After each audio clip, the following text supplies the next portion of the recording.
Hello, this will be our first lesson in the life science curriculum. We'll be talking about living things in the biosphere. So let's get started.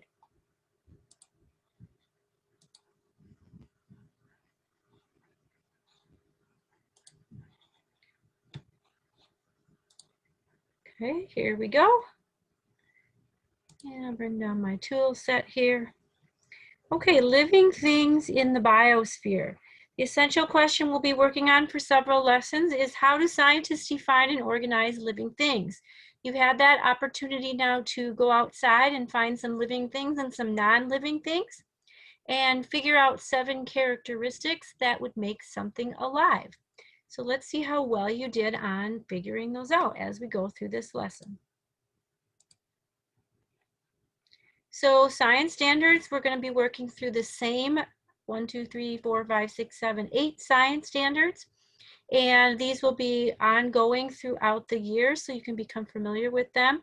So asking questions and defining problems is one of the standards, developing and using models, planning and carrying out investigations, analyzing and interpreting data, using mathematical and computational thinking, constructing explanations and designing solutions, and finally, obtaining, evaluating, and communicating information. That's a big one in our science curriculum this year. And then there will be substandards with the different lessons as well that fit within those categories. I'm going to minimize myself here. So we have a full screen. So the objectives today, and pay attention to these because at the end of the lesson, you will be needing to answer these questions. So you're going to have a whole lot of words to define. I'm going to be giving you a ton of words today that may be new to you, such as organism, unicellular, multicellular. I'm not going to read all of those because we're going to go through those in the lesson. And then you're going to be able to explain the 7 characteristics that determine that an organism is alive. That's what you had to do for your first assignment. And then you're going to be able to list and explain the 4 basic needs of living things and be able to explain 2 experiments with some old guys from long, long ago that prove that spontaneous generation is false and why. And we'll talk about that in a little while. And then your substandard is at the bottom, kind of hard to see there. It's applying scientific ideas to construct an explanation for the anatomical similarities and differences among organisms is what it says. So that's our substandard. So we're going to start with what is an organism? An organism is any living thing. And by the way, if you see this little pencil mark here, I would strongly suggest where you see the pencil mark to pause the video and take notes. They will definitely help you. So there's an opportunity when you see that pencil to take notes.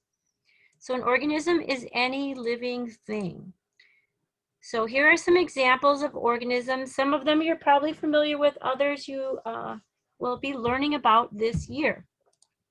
So we have the animal, which in our case here is a horse, but all animals are living organisms. Here's a tree, all plants are living organisms. Here's a mushroom is a living organism. It's a fungus. There's a lichen, that's a living organism. And finally, the little tiny microscopic bacteria is a living organism. We'll be discussing that more in detail as we go through the year.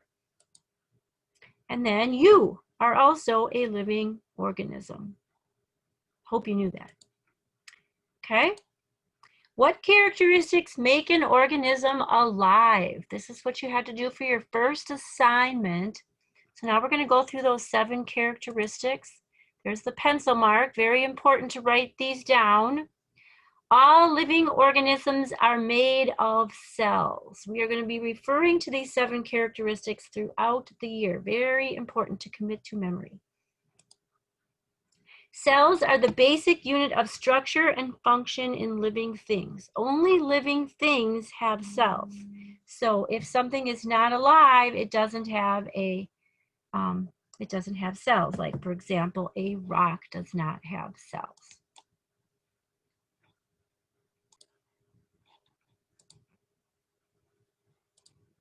Organisms can be unicellular or multicellular. What does that mean?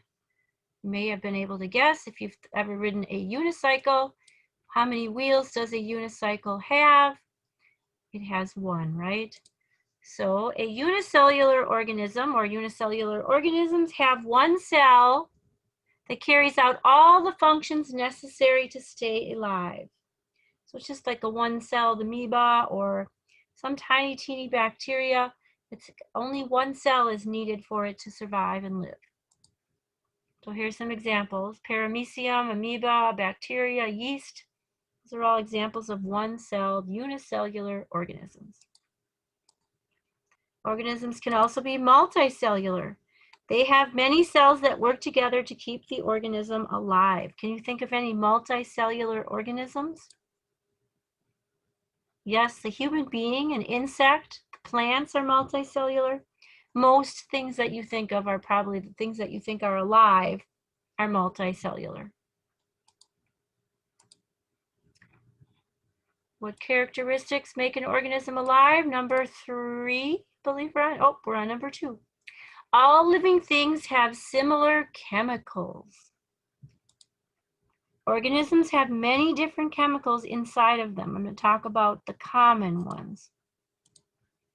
So here are some of the common ones. See if you can guess the first one. Did you guess water? Absolutely. Water is essential for life. The human body is 60% water, and there on the right there is a breakdown right here of how much water is in each part of your body. So it looks like the liver has the most water, doesn't it? And then the kidneys follow. That's your flushing agents. Those are your organs that help to cleanse your body. So the water helps to flush out the waste products and clean your body. Here's some other chemicals. What about carbohydrates? Did you ever go to a sporting event where they said we're going to do a carb cram before a big game? They eat a bunch of bread and pasta and potatoes. Those are carbohydrates. Carbohydrates provide the cell with energy. So there's some tips there for carbs, healthy carbs, right?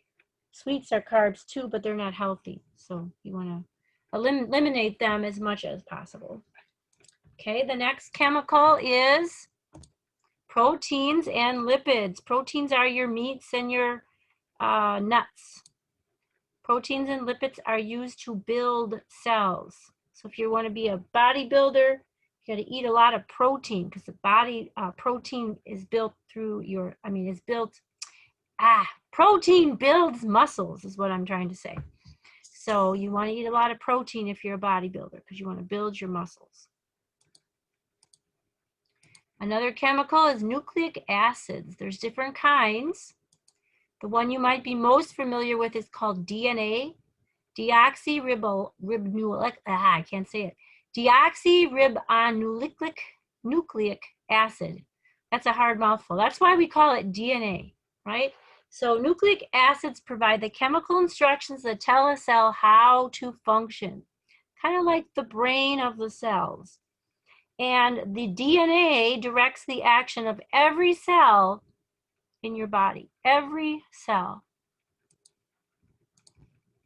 What's another characteristic that makes an organism alive? All living things use energy. Without energy, organisms cannot survive.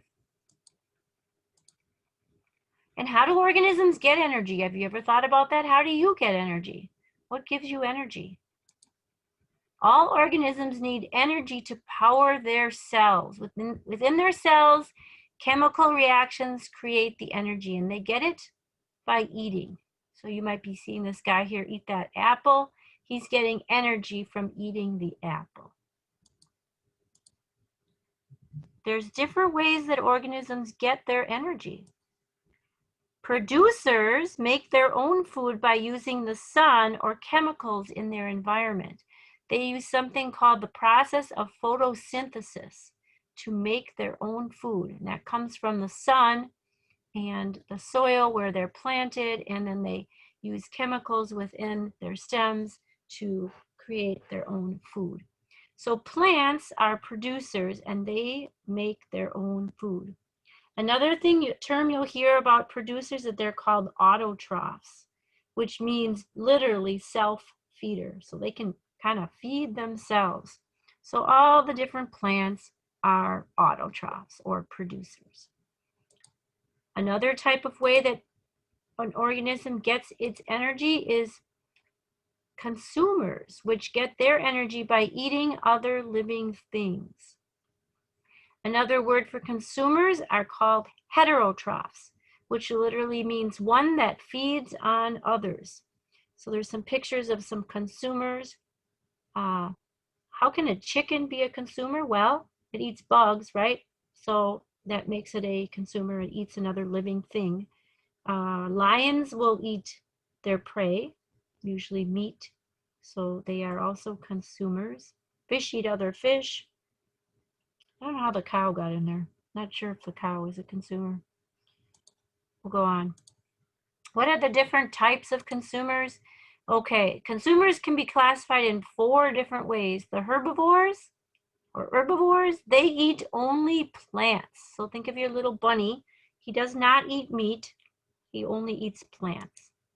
Then you have your big lions, your carnivores, and they eat other animals, right?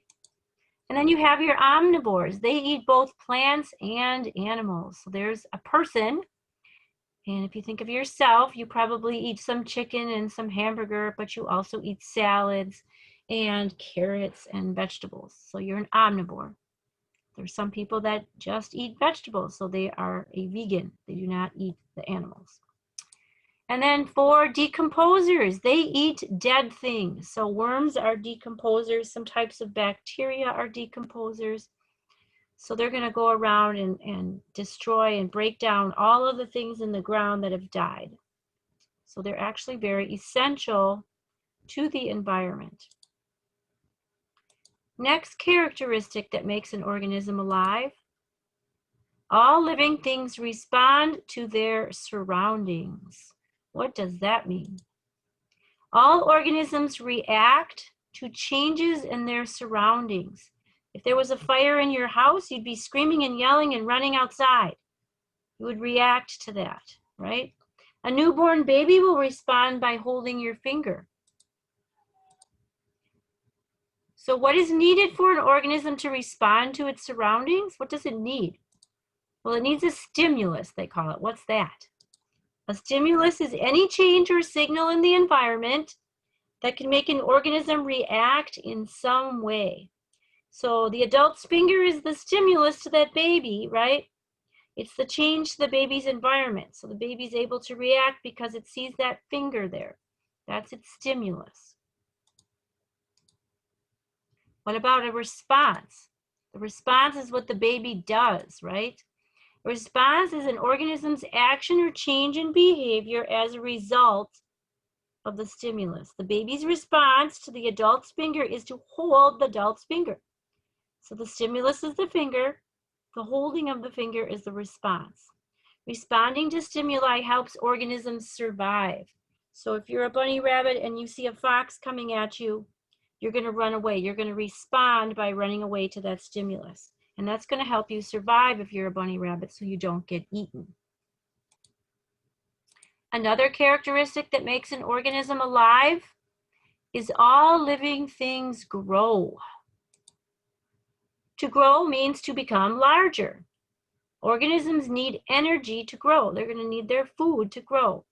All multicellular organisms make new cells to become bigger and replace their old cells. Old cells will die. They're replaced by new cells when they grow. Another characteristic that makes an organism alive is all living things develop. What's the difference between growing and developing? Well, to develop means to mature. So you become more mature as you grow up. When you're a kindergartner, you probably can't write very well with your name. And maybe that's about all you can write, and you have to learn how to hold your pencil and all that stuff. By the time you're in middle school, you can write really well, right? Your fine motor skills have matured. So when you develop, you mature. And the final characteristic of an organism is all living things reproduce. So to reproduce is to create offspring that are similar to the parent or parents. So why did I say parent or parents? Because there are two different ways of reproduction. One of the ways is asexually. Asexually means you're creating an offspring with only one parent. You ever heard of such a thing? Well, there are actually organisms out there that only need one parent to create an offspring. So the hydra is one example there. A tiny bump appears on the parent hydra. The parent hydra develops, I think that says, move that out of the way there, it develops a little like nodule, and then the bud will grow, and the bud breaks off to become an independent hydra. Only needs the one parent. Another example is a worm. A worm can actually reproduce with just one. It cuts itself in half and that makes another one. Look at that. That's interesting. Another way of reproduction is sexually, creating an offspring with two parents. That's the common way that most of you are probably thinking of with animals or parents, people. So all mammals reproduce with a mom and a dad. All birds reproduce with a mom and a dad. And most plants reproduce with call them a male and a female parent of the plant. We'll talk about plants in greater detail in future lessons. Moving along, what characteristics make an organism alive? Let's review these 7 that you have to know. 1, all living organisms are made of cells. All living things have similar chemicals. That was that DNA, right? And the carbohydrates and the protein and the water. All living things use energy. All living things respond to their surroundings. All living things grow. All living things develop. And all living things reproduce. So this would be a good opportunity to write these down. If you haven't yet, make sure you get them down and commit them to memory. So this may be a good pausing point for you in this video. This is a little bit longer. There was a lot of content in this first lesson. So if you need a break, pause the video, take a break, and come back and watch the second half when you feel like you've had a long enough break. I'm just going to continue on then after the pause. Okay, we are back. What are the basic needs of living things? The basic needs. Can you think of what all living things need to live? I hope you said water, right? All living things need water because it helps the cells to carry out their function. It transports chemicals and water around the body, and it produces chemical reactions in the body. You need all of that stuff. You need to flush out your waste. You need to digest your food. It all becomes a liquid, right? So you need water to make it become a liquid. What else do organisms need? Can you think of another thing? I hope you said food. All living things need food, right? Food is energy, right? Food, it makes energy. What's another thing that all living things need? They need space. I bet you didn't think of that, right? They need a place to get their food, water, and find shelter. Some organisms are going to compete for space. So think of trees in a forest. They're all crowded together and they compete for the sunlight, right? If one or a bunch of trees are taller than some of the other ones, the shorter ones don't get as much sunlight in the forest. They also compete with their roots under the ground, getting the minerals and all of the food that they need from the soil. So if there's a bunch of trees together, they're going to compete for space. I think that would happen for people too if we were all crunched together in a tiny spot, right? We would all be competing. So we all need space. And finally, we all need homeostasis. What is that? That is the ability to maintain a stable internal environment. What does that mean? Well, here's this guy and he's freezing cold because he's standing outside in the winter.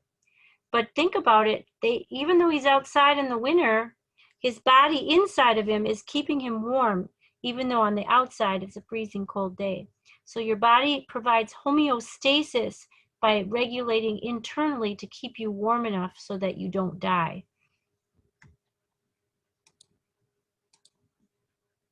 Another example of homeostasis would be this marine iguana. He swallows a lot of salt in the ocean because he feeds in the salty ocean, and then he keeps swallowing a bunch of salt water, which isn't good. I mean, humans can get rid of their salt water or their salt in their body through perspiration, through the tears, through their saliva, but this iguana can't. So God has designed him to produce a salty liquid inside of his body, and then he's able to squeeze it out and maintain his homeostasis and get rid of the too much salt that he has in his body. So his body can maintain that equilibrium or that homeostasis where he doesn't have too much salt inside of his body. So that's just another example of homeostasis. What are the old biology belief, or what was the old biology belief of spontaneous generation? Now we're going to talk about that now. So spontaneous generation was the belief that living things can be created from non-living things like rocks or soil.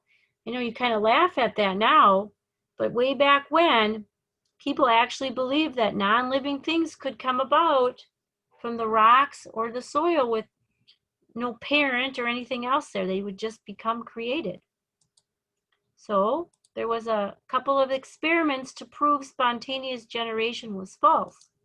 So there was Rettig's experiment. His name was Francesco Retti. He did these experiments in the 1600s. And believe it or not, he investigated maggots on rotting meat. Gross, right? Well, how did that prove spontaneous generation to be false? Well, let's take a look at what he did. So he put meat into jars. There's some meat here in 3 jars. Some jars were covered, right here, sealed completely. I mean, some jars were not covered, that's this one. Some jars were sealed completely, and then some jars were covered with gauze. So he wanted to see if the maggots could form on the jars that had the lids on them. Because if spontaneous generation was true, then there should be maggots forming even in the sealed jar, right? Because then the meat, the dead thing, the thing that had never is a non-living thing, would be able to create life, maggots, which would be live things. So let's see what happened. So the result was that the maggots appeared only in the open jars. So that would mean that the flies that lay the baby maggots, or the eggs that create the maggots, would have had to get into the jar, right, to lay those eggs. And the flies were a living being creating another living being. The meat itself could not create a living being. The meat could not create the maggots. It had to be the flies doing the creating. So the non-living meat could not spontaneously produce the maggots because maggots did not appear in the sealed or the gauze jars, the gauze covered jars. The flies had to be able to get into the jar to lay the eggs. Only living flies could produce living maggots. That makes spontaneous generation false. However, old habits die hard, and most people continue to still believe in spontaneous generation even after the experiment. Even after the evidence to say the contrary, they were still believing in it. I think we do that a lot today when there's a ton of evidence that evolution may not be correct and that the theory has a lot of flaws, but yet people continue to believe it despite the evidence. Okay, here's an example of Retti's experiment. So let's just see, it's being redone. So here, I think there's some, it's not, there's no narration, but there's some words in a different language. You're just gonna watch what happens though. So let's put this on.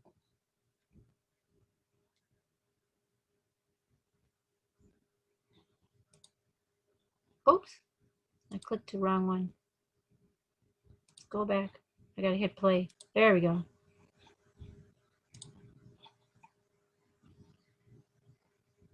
So you see what they're gonna do now is he should be putting the meat in there. There he is. He's putting big steak in one, steak in the other. Remember, this is a redone experiment. The original experiment was done in jars way back in the 1600s. So notice how over its time-lapse photography, all the flies are climbing on the meat that's got the cover off. And they are planting their eggs on that meat. And those eggs are going to hatch, and you're going to start seeing a bunch of maggots crawling on the meat. Gross, right? Keep watching. There's the maggots. See them starting to crawl? Now the quality of the video is a little bit blurred, but you can see those little white things crawling on. Oh, look at them now. Look how many there are crawling all over the meat. But look at the one that had the jar covered on it.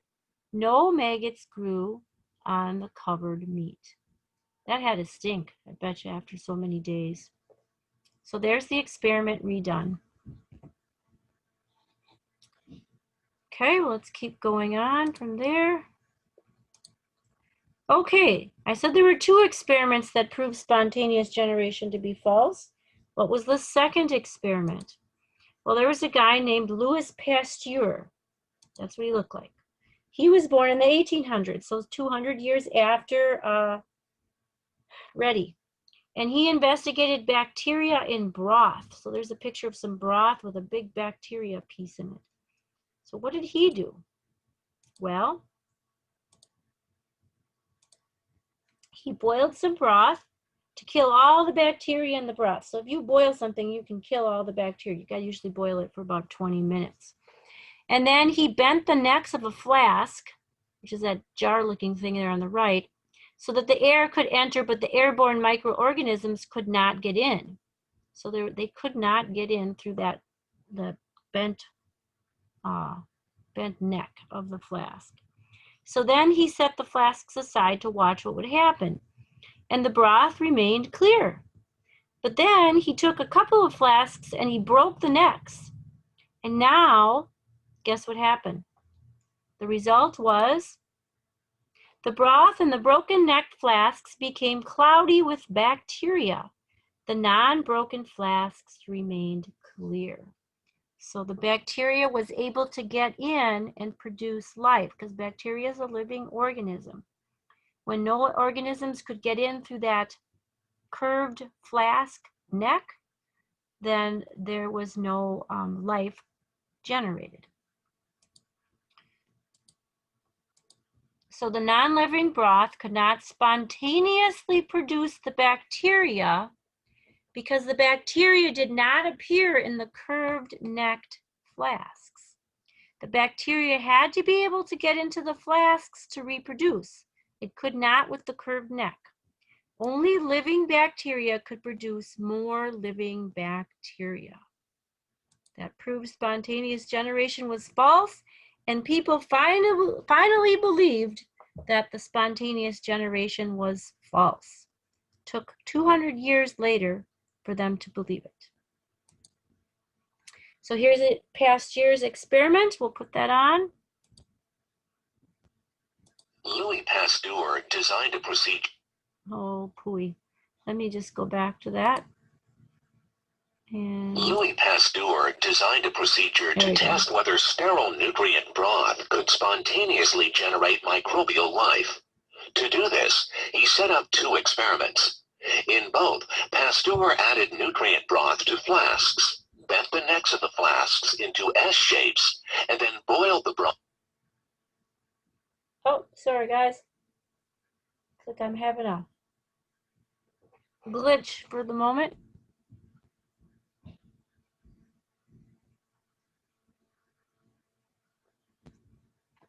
Maybe I should try reloading it. That's a possibility. Let's give it a second. Let's hit escape. And pause would be nice. To kill any existing microbes. If left undisturbed, will the broth in these flasks become cloudy with microbial growth? Click on the correct answer. After the broth had been sterilized, Pasteur broke off the swan necks from some of the flasks, exposing the nutrient broth within them to air from above. The remaining flasks were left intact. What do you predict will happen to the broth in the flask on the left? Click on the correct answer. You're right. Microbes will grow, right? Over time, dust particles from the air fell into the broken flasks, but in the intact flasks, dust particles remained near the tip of the swan necks. They were unable to travel against gravity into the flasks. The broth in the broken flasks quickly became cloudy, a sign that it teemed with microbial life.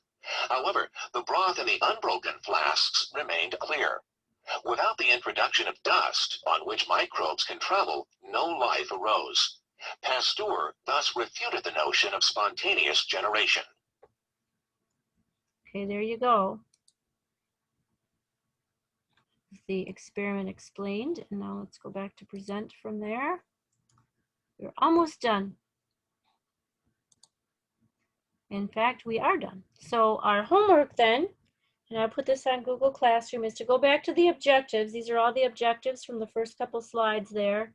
And I want you to take each of these words, organism, unicellular, multicellular, autotrophs, heterotrophs, producers, consumers, herbivores. I want you to take all of these different words and define them. So I want to see you write out the definitions. There's a lot of words that are important to know for this unit. And then I want you to list and explain, not just list, but explain also the 7 characteristics that determine an organism is alive. So if you say they have to reproduce, explain that. They reproduce in 2 different possible ways, right? Think about that. List and explain the 4 basic needs of living things. Again, don't just say that they need water. Say that an organism needs water because blank. Fill that in. And then finally, explain the 2 experiments you just learned about that prove spontaneous generation to be wrong and why they proved it false. That's the important part. Science is all about the why. So I want to hear your whys for everything. Okay, that is the end of our lesson for today, and we will be back soon. Bye.